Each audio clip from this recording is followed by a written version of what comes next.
Hello guys. Hello. Ayan, welcome po dito sa aking dito sa aking face, Ilocana. Ayan, imbag na malam kanyayo amin hapon.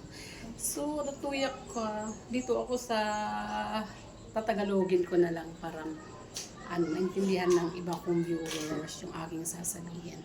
No? Ayan.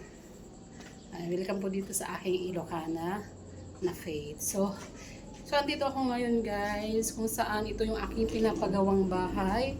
Ayan, so hindi pa siya totally tapos guys. Marami pang kailangan gawin dito. Marami pang kailangan nagagastusin dito, hindi pa siya natatapos. So, pero as of now guys, nagpapasalamat ako kasi maingay yung dumaan na sasakyan.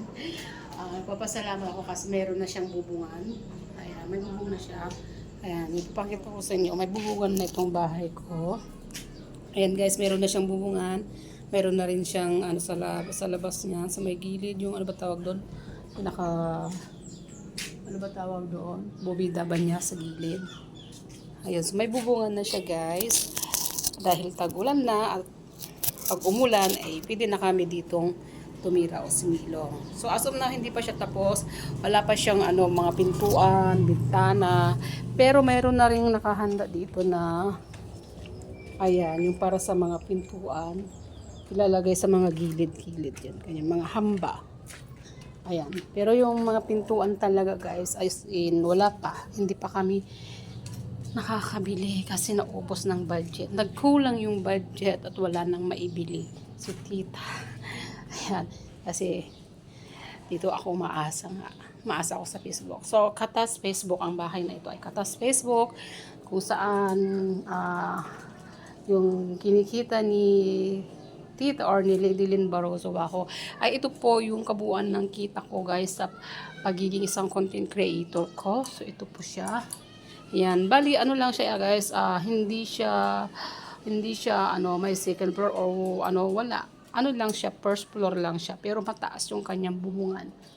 Yan, pero ramdam ko pa rin yung init guys, kahit na mataas yung kanyang bubungan, ramdam ko pa rin yung init. Mainit pa rin, no? Useless. Useless yung tinaas ng bubungan namin. So, mainit pa rin, nainitan pa rin ako. Kaya nga sabi ko, taas-taas ng kanyang bubungan. So, high ceiling, tawag dyan kasi uso daw. Pero para sa akin sana, simpleng bahay lang talaga. Para konti lang yung magagastos. Pero, wala. Ito na. Tapos na. Nagawa na. So, hindi mo na siya pwedeng baguhin kasi ayan na, naumpisahan na. And then, ayan, nalaglag yung aking, And then, syempre, nagpapasalamat po ako sa lahat ng, mga sumusuporta ko sa akin, sa aking account na yun. So, nagka-problema ngayon yung aking account kay Lady Lynn Barroso. Wow, nagka-issue siya. So, sa ngayon, tawag doon, medyo na-hold yung kita ni tita. Pero, umaasa pa rin ako na ibibigay pa rin yan ni boss. No? Kaya ito gumawa po ako ngayon ng aking panibagong account or bagong page. Kaya dito muna si tita. No? Pero paminsan-minsan nag-a-upload pa rin ako doon kay Lady Lynn Barroso Baho. Pero as of now dito, sana ay mabilis lang natin maabot or ma-reach yung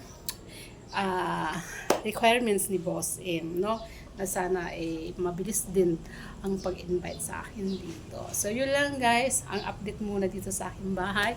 Kasi sa kabila ay hindi po ako makapag-upload doon ng ganito mga long form video, short video. Kasi nga nagkaka-issue siya pag nag-upload ako doon. Kaya dito muna si tita. So ayun, maraming salamat po sa inyo lahat. At take note, nasa 2.2 1,000 followers na rin po itong aking page na ito. Maraming salamat po sa mga nag-follow dyan. Thank you so much sa mga viewers ko. Maraming salamat. At sana ganun din kung gaano ninyo ako minahal at sinuportahan sa dati kong account. Ay sana ganun din dito, no? Para masaya si tita at hindi nag-aalala, no? Para iisipin ko, ay okay lang pala.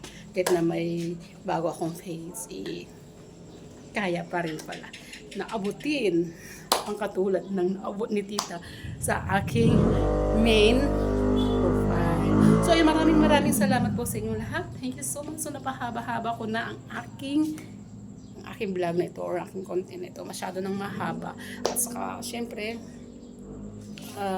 sana nga ay ma-invite agad si tita. may nag-ano doon sa labas, may nagduduwa doon. Pero yun, aso na ang init talaga.